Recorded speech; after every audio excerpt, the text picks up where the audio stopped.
Muy buenas a todos. Hoy tenemos a Virtudes Sánchez, una periodista deportiva española, especialista en el fútbol brasileño, dado que vive allí y es corresponsal allí y conoce muy bien a Vinicius desde hace varios años, sabe lo que era Vinicius antes de llegar al Real Madrid, vivió todo el proceso con él, lo conoce y hasta el día de hoy, que se ha convertido en una estrella mundial y en objetivo de actos racistas. Vamos a hablar del racismo en el fútbol español, que no se circunscribe solo a Vinicius, aunque es el caso más mediático y más exagerado, podemos decirlo así, porque es en muchos campos, pero Iñaki Williams vivió eso, Kameni, Samuel Eto'o en su momento, Dani Alves, puede ser Vinicius, pero son muchos jugadores de negros que sufren este racismo. Muy buenas Virtudes. Hola, ¿qué tal? Muchas gracias por invitarme a tu canal. Estoy muy agradecida y muy feliz de poder participar aquí en este programa que ya hemos hablado en otras ocasiones, ¿no?, de este tema. La verdad es que tú decías que vivo en Brasil y yo vivo en Brasil huyendo de esta historia de Vinicius, porque yo vivía en Madrid. Yo estaba en Madrid y yo no tendría por qué estar viviendo en Brasil. La verdad es que yo venía de vez en cuando a hacer mis trabajos, a hacer las coberturas de las contrataciones del Real Madrid, pero yo no vivía en Brasil, yo vivía en Madrid. Y me vine a Brasil un poco huyendo de toda esta historia de Vinicius, porque nadie daba un duro por él, todo el mundo se reía de él, todo el mundo esperaba que fracasase, no me preguntes por qué.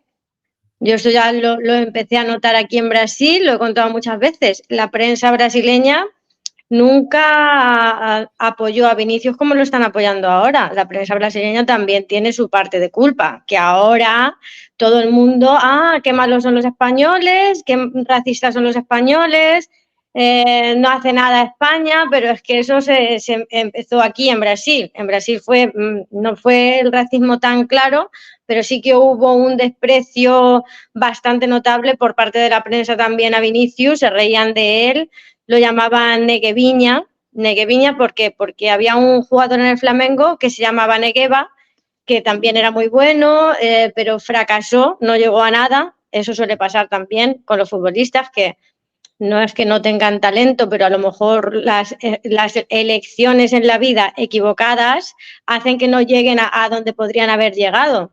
Entonces lo comparaban con este Negueviña y le llamaban Negueviña. Y aquí en Brasil todo el mundo, por lo menos los flamenguistas, los torcedores del Flamengo, que es de donde salió Vinicius, lo saben y se acuerdan muy bien de que fue bastante despreciado también aquí en Brasil. Eso no pasa con Endrick y hay razones también para entender esa diferencia, y es que Endrick juega en São Paulo y Vinicius juega en Río de Janeiro en el Flamengo, que es tan odiado como el Real Madrid. Entonces hay una corriente antiflamenguista que le perjudicó a Vinicius, y como luego le perjudicó la corriente antimadridista, que también está en los medios, porque los medios, cuando yo estaba en Madrid haciendo la cobertura de Vinicius, yo siempre iba a los partidos desde el Castilla, yo seguía a Vinicius desde el Castilla, vi debutar a Fede Valverde, a Fran García, todos esos que empezaron con Vinicius y que jugaron con él en el Castilla, yo los seguía allí en Madrid. Y cuando Vinicius empezó por fin a jugar con Solari, que yo siempre dije internamente que a Vinicius lo que le hacía falta era tiempo y confianza. Vinicius necesita tiempo y confianza, lo dije muchas veces. Y yo dije, yo no voy a hacer nada que pueda perjudicar a Vinicius, porque yo sé que él va a llegar lejos en el Real Madrid. Desde el primer momento lo dije. Y como que también se reían un poco internamente de mí. A lo mejor no, claramente en mi cara nunca nadie se rió y siempre me dejaron publicar todas las cosas que yo quise. O sea, que en ese sentido he tenido mucha libertad. Pero como que yo notaba así como ¿por qué lo defiende tanto? ¿Por qué lo defiende tanto? ¿Por qué será? ¿Qué será que hay por ahí detrás que ella lo defiende tanto? Y en verdad no había nada.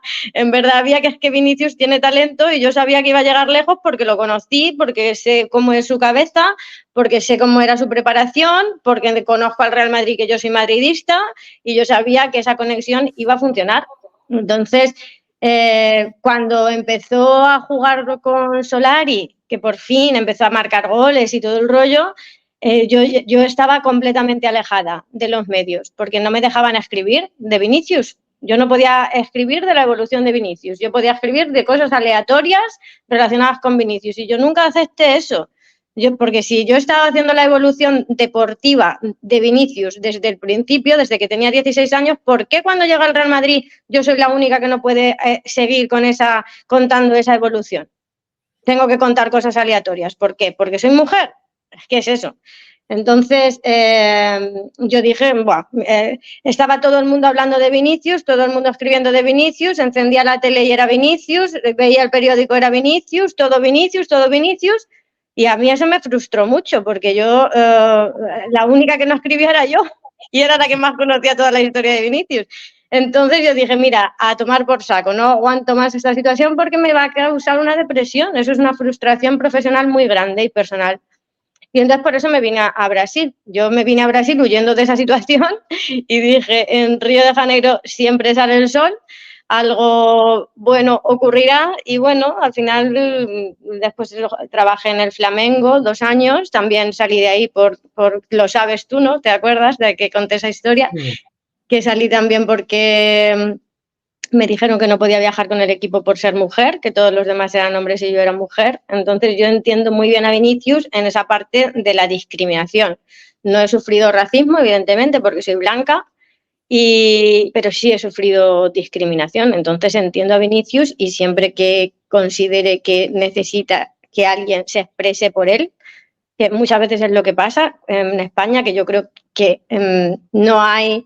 Porque claro, los brasileños o los negros lo van a defender siempre, pero tienen más valor que una persona de España blanca lo defienda, porque es que lo vivo aquí en Brasil, lo he vivido en España, conozco los dos mundos y sé lo que él puede estar pasando y lo que puede sentir. Entonces, siempre que me llaman para hablar de este tema, yo estoy dispuesta a hacerlo y encantada.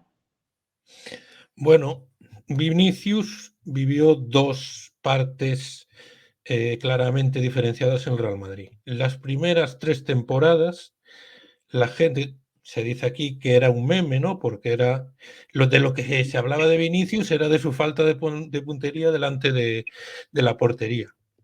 Y en esos 3 años no se habló de racismo, pero Vinicius empezó a meter goles y se convirtió en uno de los mejores jugadores del mundo. Y a partir de ahí es cuando ya no lo ven como el muñeco del pim pam pum del hazme reír. Vinicius no es el hazme reír, sino que se convierte en un peligro y en uno de los mejores jugadores del mundo. Y ahí empieza el tema del racismo, que llegó a su máxima expresión el año pasado, el 21 de mayo, en Valencia, en Mestalla. Es cuando él paró el partido y no le hicieron mucho caso. ¿Cómo viviste tú todo ese cambio del Vinicius que fallaba casi todas delante de la portería al Vinicius que se convirtió en uno de los mejores jugadores del mundo y que empezó a recibir ataques racistas? Mira, yo eso lo sabía. O sea, parece que es un poco, ¿no?, egocéntrico que yo diga esto, pero es que es verdad, y mis trabajos están ahí, en las portadas de marca, entre ellas aquellas de en unos años el Real Madrid pensará que pagó poco, que son palabras del tío de Vinicius, y que siempre que Vinicius hace un buen partido eso viraliza aquí en Brasil. La última vez ha sido ahora, hace poco, con los 3 goles que marcó al Barça. De nuevo un montón de gente mandándome mensajes, de nuevo esa portada en todos los medios aquí en Brasil. Porque yo sabía que era eso. En Vinicius, la mente, o sea, cuando tú conoces a los jugadores, y creo que es muy importante conocer a los jugadores y convivir con ellos, porque tú puedes, si eres un poco inteligente, ver, ¿sabes? Ver hasta dónde puede llegar, ver cuál es su mentalidad. Porque talento tienen muchos, pero mentalidad no tienen muchos. La mentalidad esa de Cristiano Ronaldo, de esfuerzo, sacrificio, disciplina, ambición, que también tiene Vinicius, yo la capté. Cuando conociendo a Vini y siguiendo a Vini, capté que era así. Y entonces él también tenía una parte de inseguridad. que le hacía fallar mucho. En Brasil no fallaba lo que falló en España, pero yo sabía, a ver, no se le ha podido olvidar marcar goles, porque a ningún jugador se le olvida marcar goles, pero es que en España le estaban pidiendo hacer cosas que no hacía en Brasil. En Brasil, y yo acabo de hacer la cobertura de la Copiña, y lo sé bien, hay jugadores que están muy verdes, verdes, verdes, verdes, verdes totales, o sea, muy en bruto, jugadores en bruto, que tú sabes que cuando vayan a Europa van a ponerse en manos de gente más preparada, de mejores entrenadores, más técnicos, más... Todo es una organización mucho mejor en Europa, ¿no? Entonces tú llevas a esos jugadores jóvenes a Europa y los transformas en otro jugador y eso necesita un proceso. Eso no es automático y lo estamos viendo con Víctor Roque. Víctor Roque, la gente se pensaba que iba a llegar a Barcelona y ya lo iban a poner en el 11 inicial, iba a hincharse a marcar goles y iba a solucionar todos los problemas del Barça. Y no, está chupando banquillo. Y eso es normal. No es que sea un fracaso, es que es normal, es que se tiene que adaptar a muchas cosas. Se tienen que adaptar al idioma, se tienen que adaptar al país, se tienen que adaptar a la comida, se tienen que adaptar a las formas de ser de la gente que son muy diferentes, a la forma de convivir, a la forma de a los hábitos, lo que está bien, lo que está mal. Son muchas cosas. Son muchas cosas que afectan a los jugadores. Entonces Vinicius pasó por ese proceso y luego además con la dificultad de Lopetegui, que si te acuerdas, Lopetegui decía aquello de que necesitaba cocción, que era para mí ha sido una forma muy brusca de referirse a Vinicius. Entonces Vinicius como que abrió muchas puertas, rompió muchos esquemas, porque claro, él se enfrentó a todo eso y no había un precedente. No había ningún precedente de un jugador tan joven, contratado por tanto dinero, con tanta animadversión de tanta gente, desde su país de origen. Y claro, pues él empezó a destacar y ¿qué iban a decir si todo el mundo se equivocó en sus previsiones sobre Vinicius? Todo el mundo que pensaba que iba a ser nada, menos yo que estoy aquí en Brasil, que me tuve que venir a Brasil precisamente para huir de todo eso y resulta que les cayó la boca a todos. Entonces, como les cayó la boca a todos, ahora, ¿qué hacemos para detenerlo? Para detener esto que se ha creado o que hemos creado o que ha surgido por ahí. Y entonces empezó el tema del racismo, que yo creo que el racismo estructural en España existe y lo estamos viendo día tras día, especialmente cuando la gente se niega a reconocer la existencia del racismo. Cuando tú dices, no, pero son casos puntuales, son 4 idiotas, es como el machismo igual, ¿sabes? Ah, pero no somos machistas, no somos racistas, esos son 4, no le hagas caso. Eso, no, eso es la primera señal de la existencia del racismo, cuando se niega. Cuando tú niegas que una sociedad es racista, es que la sociedad es racista. Cuando tú niegas que tú tienes dentro de ti, por tu educación, por tu cultura, por todo, cosas racistas, entonces es que eres racista. O sea, hay que ser más abiertos de mente, bajo mi punto de vista, y reconocer que nosotros no nos educamos y no nos formamos solos, nos formamos en un sistema y ese sistema es racista y ese sistema es machista y vamos a necesitar muchos años o siglos para desconstruir eso. Si no tienes la voluntad de desconstruirlo, entonces pues te vas a quedar igual, siendo racista, siendo machista, siendo muchas cosas. Entonces, ahora lo que pasa es que a mí me preocupa una cosa y es que yo a Vinicius en muchos partidos lo veo desenfocado, como que no le ha afectado a nivel de fallar ocasiones a lo mejor, que es lo que quieren los antis y lo que quieren los racistas, que Vinicius fracase deportivamente, no le afecta en ese sentido, pero sí que yo lo veo más nervioso de lo que era. El Vinicius que salió de Brasil con 16 años era un chico tímido, introvertido, no introvertido porque él siempre fue muy sonriente, muy agradable, muy simpático, pero yo ahora lo veo nervioso, lo veo a veces muy nervioso, lo veo a veces exaltado, lo veo con unas características que yo no lo había visto nunca, ¿sabes? Y pienso que eso puede ser consecuencia de todo esto de todos estos años de cosas que le han pasado malas, de ese trato que le han dado los medios españoles, las aficiones españolas. No sé qué es lo que ha pasado, pero yo lo veo nervioso. Bueno, el último episodio fue en el Calderón, en el Civitas Metropolitano, en los octavos de final de la Sí, Copa del sí. Rey, que ya entró un grupo de gente ya cantando la mítica canción de Vinicius, eres un Sí, sí, mono, sí. tal, y siguió en el campo. Y él estuvo el partido, como tú dices, desenfocado, y le dedicó los goles del Madrid al fondo, al Frente Atlético, ¿no? Que son los mismos, los del Frente Atlético, que colgaron el muñeco de Vinicius en un puente en Madrid, y estuvo fuera del partido desde mi punto de vista, algo que él reconoció en la rueda de prensa después de la Sí, Supercopa, que dijo que estaba hablando con Ancelotti y con sus compañeros para sí, tratar de mejorar eso. sí. Y 4 días después le volvió a pasar, pero todo tenía un origen en los cánticos racistas que le dedicaron una parte de la afición atlética. Yo sabes lo que pienso, que, a ver, pienso muchas cosas, pero también como estoy aquí, no estoy cerca de Vinicius, estoy lejos, tampoco puedo saber exactamente qué es lo que está pasando. O sea, yo sabría lo que está pasando si estuviese conviviendo con él, si estuviese cerca de él, si estuviese preguntando qué es lo que pasa, pero estoy en otra realidad. La verdad es que hoy estoy preocupada en los nuevos talentos que van a salir de aquí, entre ellos Hendrik.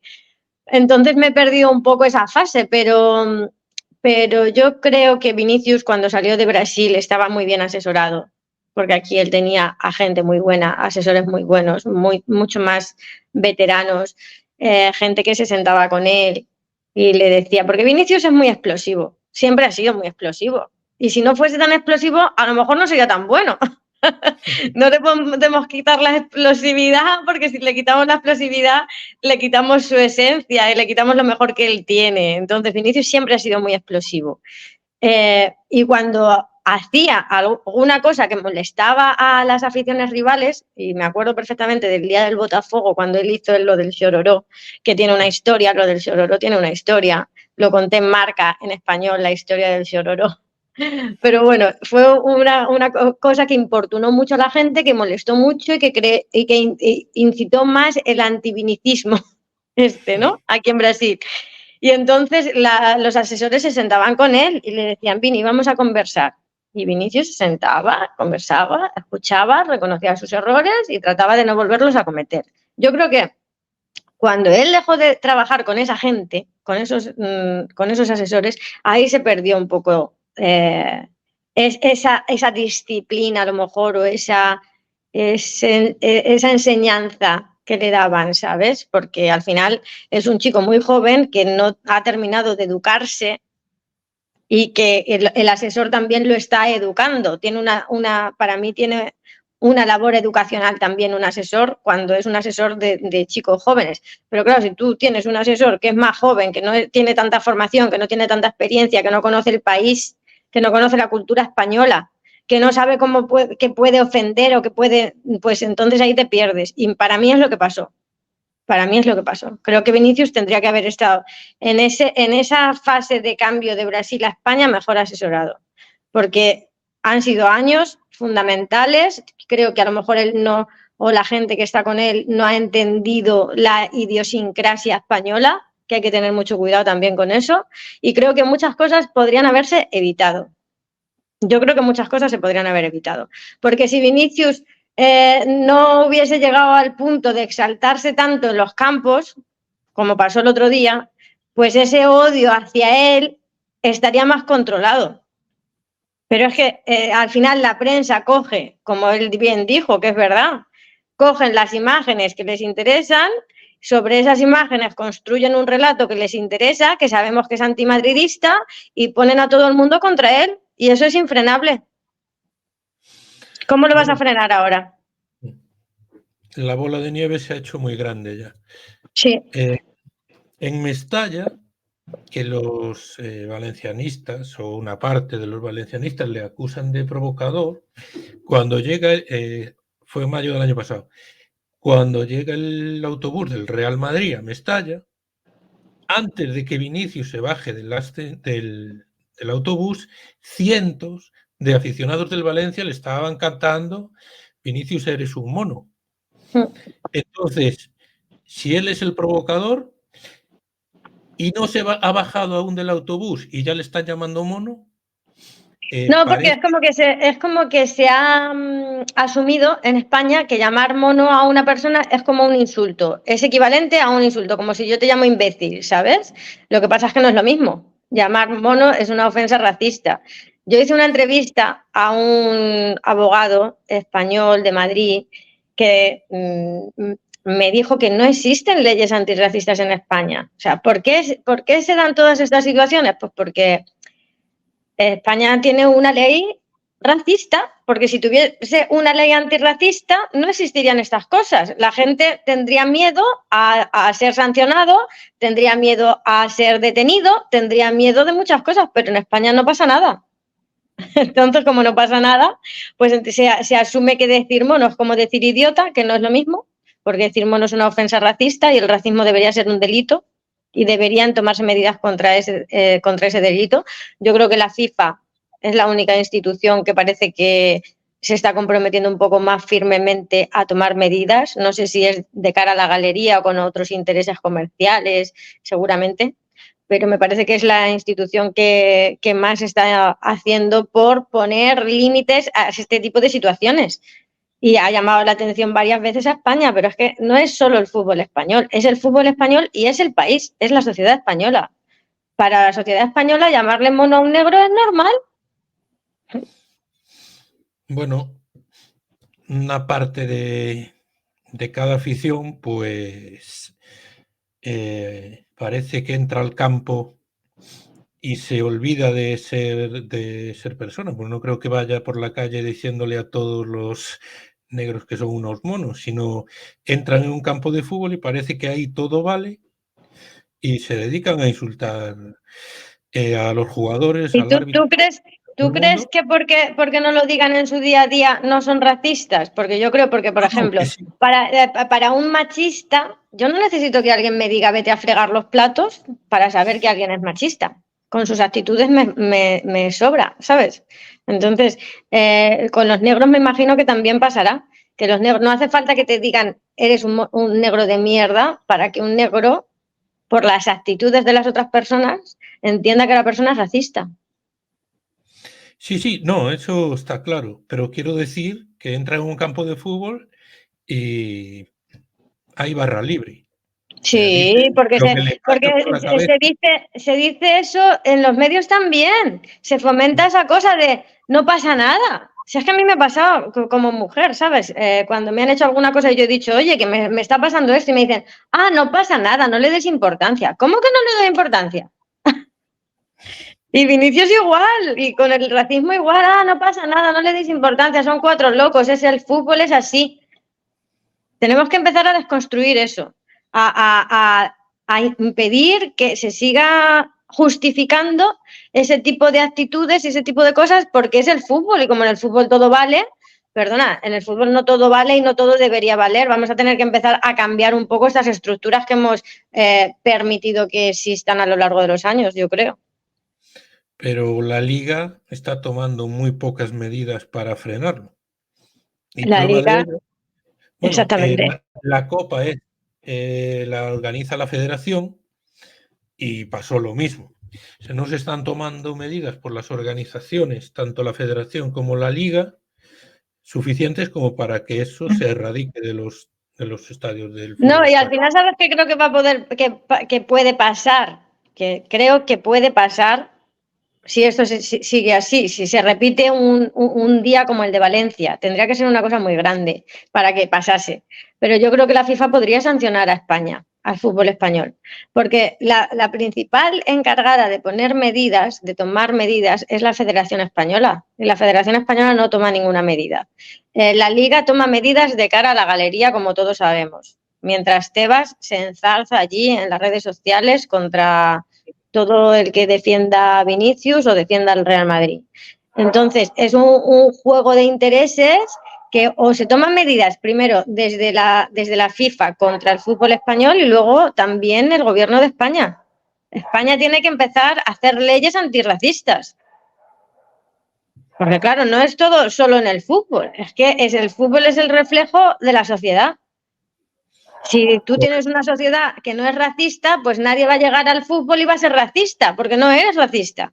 Ahora, si tú tienes una sociedad racista, pues esa gente racista va a llegar al fútbol y va a hacer ese tipo de cosas. Y los otros los van a defender o les van a quitar importancia. ¿Y cómo se está viendo desde Brasil este caso? Bueno, desde Brasil, yo sinceramente en todos estos meses que han pasado desde el episodio de Valencia siento vergüenza porque es que cuando digo que soy española, a ver, a mí me tratan bien porque saben que yo siempre defendí a Vinicius y no me tratan mal. Pero cuando voy a algún sitio y digo que soy española y nadie sabe quién soy, pues pero es que no quiero ir a... Ya me han llegado a decir que no, me gustaría ir a España, pero no voy a ir porque es muy racista. Porque la gente ve lo que está pasando con Vinicius y la gente piensa que lo que pasa con Vinicius es un reflejo del país, que eso que le pasa a Vinicius, que es tan querido aquí en Brasil, porque ahora se ha convertido, pues eso, como en una Dalí de los negros y en Brasil la mayoría de la gente, un porcentaje muy, muy grande de la gente es negra o tiene antecedentes, tiene ancestrales negros, pues la gente se identifica con él y la gente a los que no les gustaba Vinicius al principio por ser flamenguista y por ser todo eso, ahora les gusta por ser defensor de Brasil y de los negros, ¿sabes? Pero yo como española pues siento un poco de vergüenza, porque digo, como yo ya no puedo defender a España. A ver, yo voy a defender lo que sea defendible, pero yo no me voy a tapar los ojos y no voy a decir que en España no somos racistas porque somos, porque si no lo fuésemos no pasarían estas cosas. O si pasan, se tomarían medidas, pero no se toman. Bueno, hace 8 días pasó lo mismo en Italia. Mañana ¿Y se el tomaron portero medidas? del Milán paró el partido. En Italia se tomaron medidas, siendo Italia a lo mejor peor que España, no lo sabemos. ¿La sociedad italiana tú crees que es menos racista que la española? No creo. Yo no creo que la sociedad italiana sea ni más racista, o sea, ni menos racista, ni menos machista que la española. Seguramente sea igual o más. Pero, ¿qué es lo que queda de todo esto? ¿Cuál es la última información que te llega? Si no estás ahí siguiendo todo el del día a día, ¿qué es? Que Italia ha tomado medidas y España no. Entonces, ¿qué parece? Que España es racista y Italia no. Bueno, pues creo que hemos repasado bien el tema Vinicius y para finalizar, ¿qué hay que decir? Que no se Vinicius es el caso, el mayor exponente, porque se unen que ha empezado a ser un crack cuando todos pensaban que iba a fracasar estrepitosamente, que juega en el Real Madrid y que no se queda callado ante Sí. los actos racistas. ¿Sabes qué pasa? Que eso del no se queda callado es una cosa que está muy intrínseca aquí en Río de Janeiro específicamente. Yo acabo de llegar de Sao Paulo y veo las sociedades son como completamente diferentes. Son sitios diferentes, ciudades diferentes, comportamientos diferentes, todo diferente, ¿no? Hasta las personas, la cara, todo diferente, ¿no?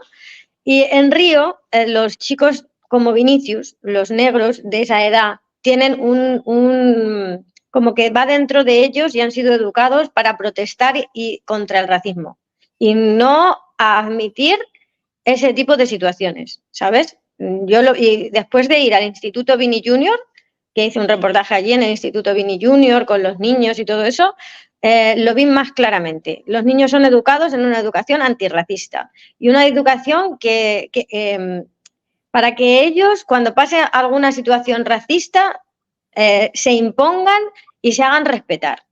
Y a lo mejor en Sao Paulo es diferente. A lo mejor en Sao Paulo, a lo mejor por la población también a tener muchos más blancos, porque hay muchos descendientes de italianos, de alemanes, de españoles también, pero principalmente de italianos. Igual es un poco diferente, ¿sabes? Ese tipo de educación o ese tipo de lucha. En Río es más. Lo veo que me parece que es más.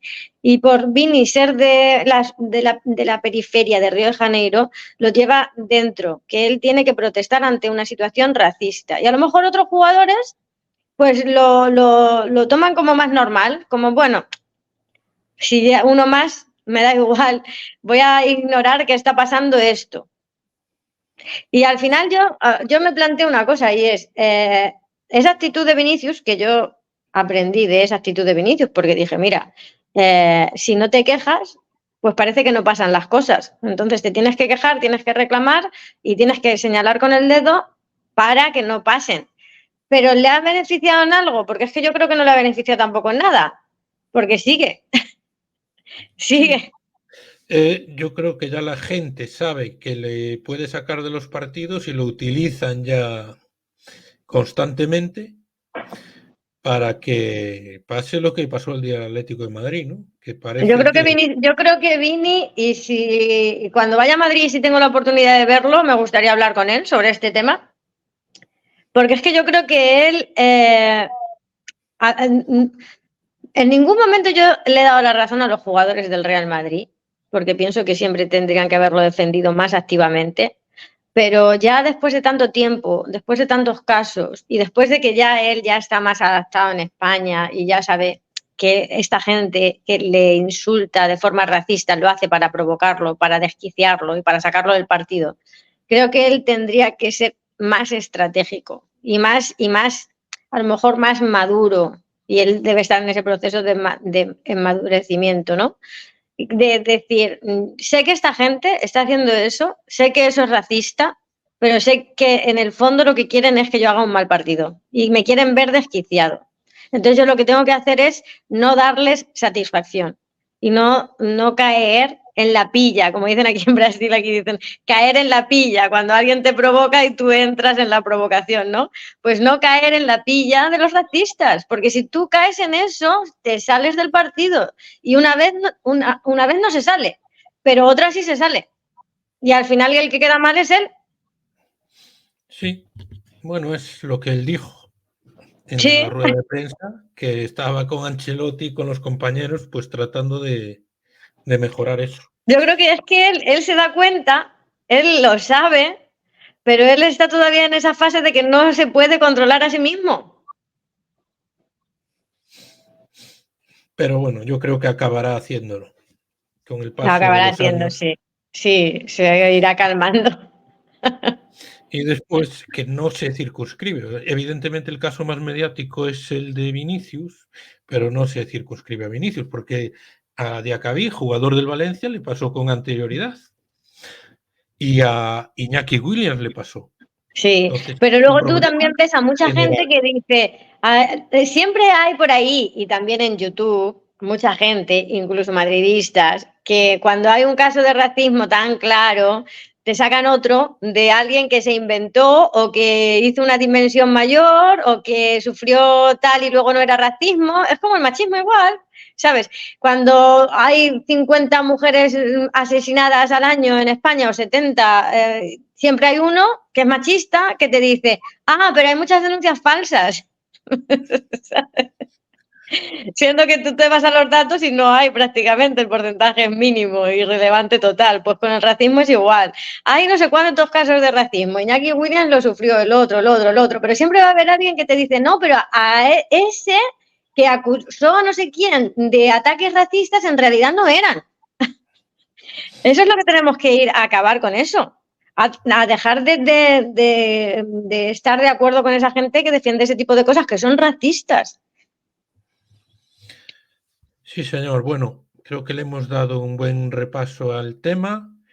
Y lo último, Endrick, que va a llegar en julio cuando cumpla 18 años. Ay, es un crack. Desde que fichó por el Madrid, pasó una época mala, las críticas, tenía 16 años y le estaban pidiendo que hiciese lo que hacía un jugador senior. Vemos que Vitor Roque, que destacaba en la liga brasileña, que llega aquí, que va a cumplir ahora en febrero 19 años, le está costando arrancar. Y vemos que Endrick en el último tramo de la liga, pues llevó al Palmeiras prácticamente al título de liga, tiró del equipo. Y como lo ves, lleva 2 goles en los 2 partidos que ha jugado Brasil en la preolímpica, sub-23. Lo normal es que siga creciendo. ¿Crees que va a llegar al Real Madrid más preparado ya para el fútbol europeo que Vinicius y Rodrigo en su momento? Mira, yo, Hendrik, es un caso extraordinario. Extraordinario por lo siguiente. Yo, al principio, como él juega en Sao Paulo, yo estoy en Río de Janeiro, no conozco tanto el Palmeiras como conocía el Flamengo. No lo seguí desde el principio tan de cerca como Vinicius. Pero ha sido el que más me ha sorprendido de todos los fichajes brasileños del Real Madrid. El que más me ha sorprendido. Porque hubo una época que no jugaba, como todos sabéis, que no jugaba y ya era un partido, 2 partidos, 3 partidos y tú dices, bueno, vale, tiene 16 años, aquí la gente, todo el mundo defendiendo que el entrenador tenía razón, que el entrenador sabía lo que hacía, porque al final los títulos avalan al entrenador, que gana ya lleva 2 campeonatos brasileños seguidos, una Libertadores, entonces la gente le daba la razón a él, porque claro, él es el que tiene los títulos, y Enrique es un niño de 16 años, ¿quién le va a dar la razón a él? Nadie, ¿no? Entonces, y cuando ya llevaba 7 partidos sin jugar, yo dije, yo tengo que... Y la gente, mis seguidores, todo el mundo preguntándome, ¿qué pasa con Hendrik? ¿Qué pasa con Hendrik? Y dije, vale, ya, esto ya no es normal, ¿sabes? Ya llega un punto en el que ya eso no es normal. Y yo empecé pues a buscar información, a hablar con todo el mundo y conseguí una información que es que Hendrik no estaba rindiendo en los entrenamientos. Pero yo sabía, yo no sé, ¿sabes? La intuición periodística, que yo decía, me parece que esa información que me han dado fuentes confiables, próximas al cuerpo técnico del Palmeiras, es interesada. Creo que están diciendo eso más para salvarse el culo a ellos que porque sea verdad. Y así lo intenté explicar en Marca. La gente aquí, se rieron de esa información en la prensa muchísimo, en las televisiones brasileñas, que casi como si yo me lo hubiera inventado, ¿sabes? Yo nunca me invento ninguna noticia y esa no iba a ser menos, y mucho menos contra un jugador del Real Madrid y un niño, que yo tengo mucho cuidado con los chicos, con los jugadores jóvenes. Pero bueno, eso es lo que teníamos. Pero yo sabía que al mismo tiempo, como Hendrik estaba entrenando con su padre en un espacio aparte del Palmeiras, porque con lo del Palmeiras no era suficiente para él, porque él ya está pensando en el Real Madrid. O sea, él tiene una ambición tan grande y él es tan consciente y tan esforzado y tan profesional que lo de dentro no le sirve. Él quiere más. Y yo sabía que él estaba entrenando doblemente. Entonces, ¿cómo puede ser que...? Pero esa era la justificación del cuerpo técnico del Palmeiras. Y en el Palmeiras no lo empezaron a poner hasta que no fue eliminado el equipo en la Libertadores. Si el equipo no es eliminado en la Libertadores, el entrenador sigue sin poner a Hendrik.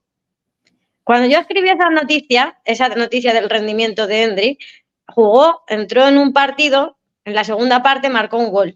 Al día siguiente, al partido siguiente, marcó otro gol y salió en las declaraciones y dijo, yo estoy entrenando muy bien, estoy dando todos los entrenamientos. Y luego su representante me mandó un mensaje como diciendo, necesitamos más este tipo de cosas porque el niño se ha motivado, ¿sabes? Y yo me quedé muy feliz de que al final sirvió como para motivarse, pero yo ahí vi que es diferente. Yo dije, este chico tiene una capacidad de superación increíble, porque contra todo y contra todos, y en lugar de bajar la cabeza y admitir todo eso que estaba pasando, él lo demostró en el campo que es diferente. Cuando todo estaba en contra de él, ¿sabes? Y a partir de ahí empezó a jugar más, porque claro, como ya habían sido eliminados en la Libertadores, el Botafogo llegó a estar hasta 15 puntos por delante del Palmeiras y el Palmeiras fue reduciendo puntos porque los otros son peores. En fin, una serie de cosas y realmente Hendrik le dio, para mí Hendrik fue la clave del título de Liga del Palmeiras. Si no es por Hendrik, el Palmeiras no gana la Liga. Pero el entrenador ahora se lo está poniendo a él como mérito y la prensa también está poniéndole el mérito al entrenador diciendo, ¿ves cómo el entrenador tenía razón? Que ha sabido gestionar los tiempos de Hendrik. Y yo siempre digo una cosa, el mérito no es del entrenador, el mérito es de la cabeza de Hendrik, que yo no sé de dónde ha salido, porque en 4 meses, 5 meses ha evolucionado muchísimo. Muchísimo, el que más ha evolucionado de todos los brasileños que yo he seguido, porque Vinicius siempre fue más lineal. Rodrigo también, este no. Hendrik estaba aquí y ha ido aquí. contra todo. Bueno, pues quedan 6 meses para que llegue al Real Madrid y estaremos atentos a lo que nos cuenta Virtudes desde Brasil sobre Sí. su evolución. Espero Muchas que gracias. sea cada vez más próxima mis historias con Hendrik. Seguro. Bueno, muchas gracias por estar con nosotros y un fuerte abrazo. Muchas Virtudes. gracias a ti, un placer conversar contigo y que espero que tengas mucho éxito en este proyecto de YouTube y que aquí estoy para lo que haga falta cuando haga falta. Pero lo tenemos en cuenta. Un fuerte abrazo. Un Adiós. abrazo. Chao, chao.